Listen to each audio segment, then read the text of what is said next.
Hello everybody. I just wanted to do a stretching video. But first, meet my cat Smudgy. He's a huge cat. He's about 16 pounds.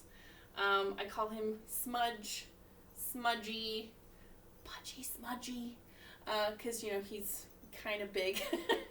But he is a real sweetheart. He's from my parents' farm, and he does like cuddling. He likes chasing. He's like 2 years old, and he's a real scaredy cat. So he likes to sleep on my face at night, and he tries to suffocate me. But also he likes to play around a lot, and he goes into crazy psycho mode and just runs around, ripping out my carpet and does all that kind of stuff. But this is Smudge. If I'm going to be on the ground doing anything useful, teaching you how to do any kind of exercise, he's the one that's going to try to step on my face and my chest and just see what I'm doing. So he's super social most of the time. And yeah, if you see me yelling at Smudge, this is Smudgy. Okay, go. In the meantime, now that I've done the introductions for Smudge, I will introduce Eve, the trash panda, at another time. But since I already have your attention, we're going to be doing some very simple stretching today. So stretches don't have to be 90 minutes of yoga so that you can get flexible. We are standing every day. We're working against gravity. And generally we're sitting with our shoulders forward or hunched forward like this, and we kind of pop our hip out and we just kind of stand super lazy like that. And that does have consequences to the way that our bones sit and our muscle structure. And flexibility can really help with just alleviating pain and also just bringing that body back into a neutral position. So it's going to be 5 minutes. That's it. If you want to follow along with me, feel free. If you just want to watch it and do it later, definitely feel free to do that as well. But I just need you to find a couch or a wall or a chair that doesn't move, something in your house that with shoes on. You can do this outside if you're going to go outside for a walk and avoid people and get some fresh air. Find a curb of a street or a garbage can or a bench or something like that. And pretty much what you're looking for is something that you can put your toe as high as possible on it, the heel's on the ground, the knee is going to be straight. I want you to face the object and then push forward, okay? Now, if you have tight calves and you're up against a wall right now, you probably won't be able to get that hip towards the wall. It won't touch the wall. It'll probably look a little bit more like this. But I want you to take a nice deep inhale, and when you exhale, I want you to push a little bit closer to that wall.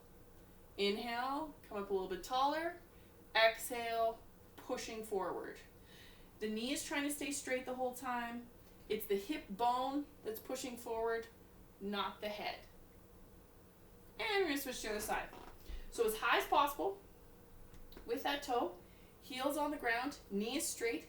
That hip bone, not the torso, the hip itself is going to push forward to get you closer to the object you're doing the calf stretch on.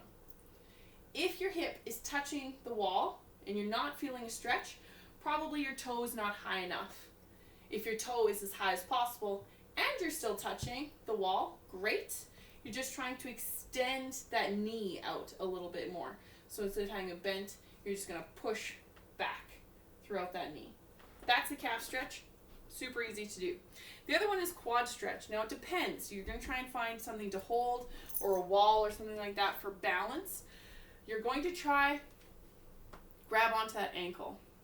Now it depends on if the knee can bend that much.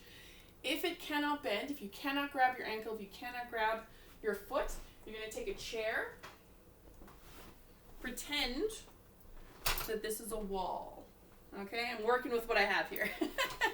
You're going to bring that chair decently close to the wall, and you're going to kick back so the foot is up against the wall. You're going to stand nice and tall, and then I want you to just simply lean back into it. So you're still going to get the bend in the knee. You're going to try and push that hip forward while you lean back, and that's going to stretch out the quadricep muscle. You'll probably feel this in the knee, the thigh, maybe a little bit of the hip. Okay? Or if you can grab onto that foot, standing as tall as you can, and simply pull back on your knee.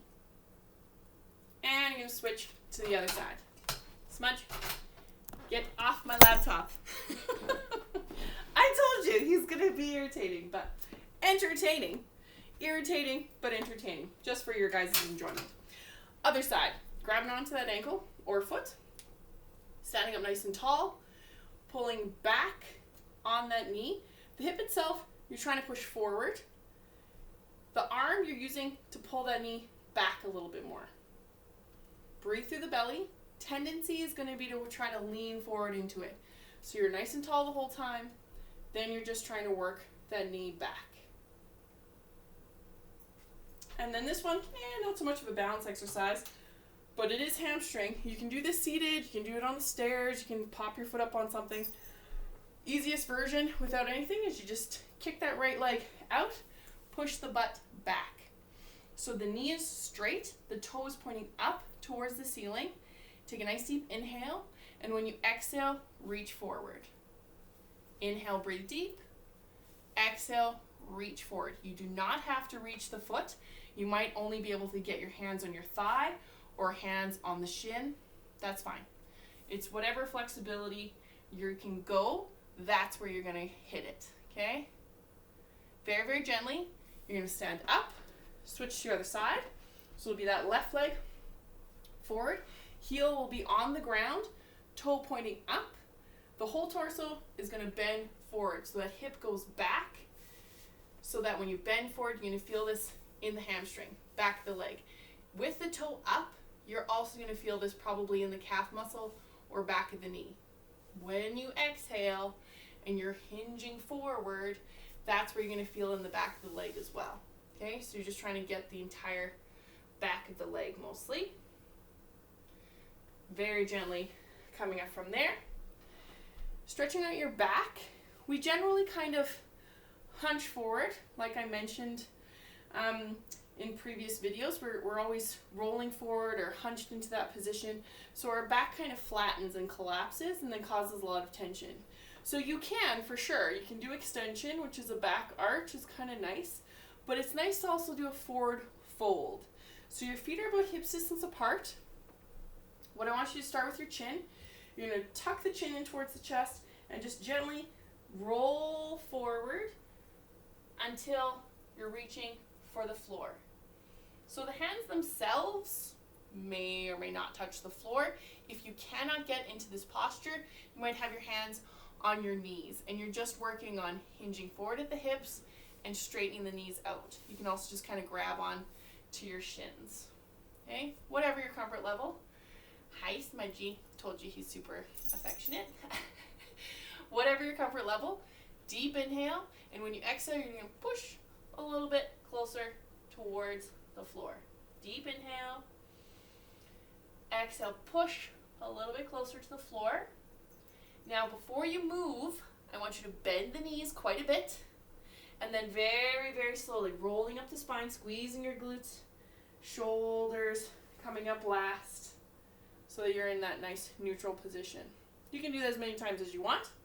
The last one is a chest stretch.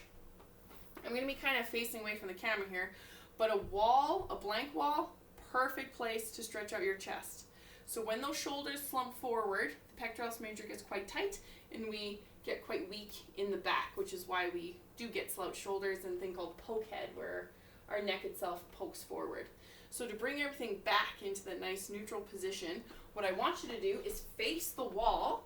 That right arm goes out to the side, and then I want you to rotate away from the wall. So I have hypermobility in my joints, so I can turn my feet and my hips and most of my torso all the way towards the camera, but do not hurt yourself with this position, okay? You might only be able to get here, and that's fine. You just kind of, when you exhale, you're trying to externally rotate away from the wall, nice and tall. If you want, you can kind of push that shoulder towards the wall before you externally rotate away. You're trying to feel that stretch in the arm. Before you move that arm, I want you to face the wall. Then you relax it down. Switch to the other side. So that left arm is going to go out. You're going to rotate away from the wall. So it's my left arm. I'm rotating to the right. The feet, the hips, the torso. When you exhale, externally rotates away from the wall itself, and you can also push a little bit the shoulder towards the wall. Inhale nice and tall. Exhale, twist. Feel that stretch in the chest, maybe the bicep. Try and keep the neck nice and relaxed. When you are done with the chest stretch, the whole body rotates back towards the wall before you release the arm. And you can just kind of shake those arms out. So during your day, calf stretch, quad stretch, hamstring, chest, and a forward fold. It's 5 minutes, maybe a little bit less. It'll be 30 seconds on each side for those limbs. And it'll help a lot. It'll help just kind of loosen up that body, loosen up the joints. And it's a 5-minute break, so easy peasy. You know, you're working at your desk, get up, 5 minutes stretching, go back to your desk. Maybe you'll also be prone to getting up and going for a walk or chasing your cat around the house or whatever you need to do. We got to keep moving out there, people. So keep fit, keep happy, and I will talk to you guys later. Bye.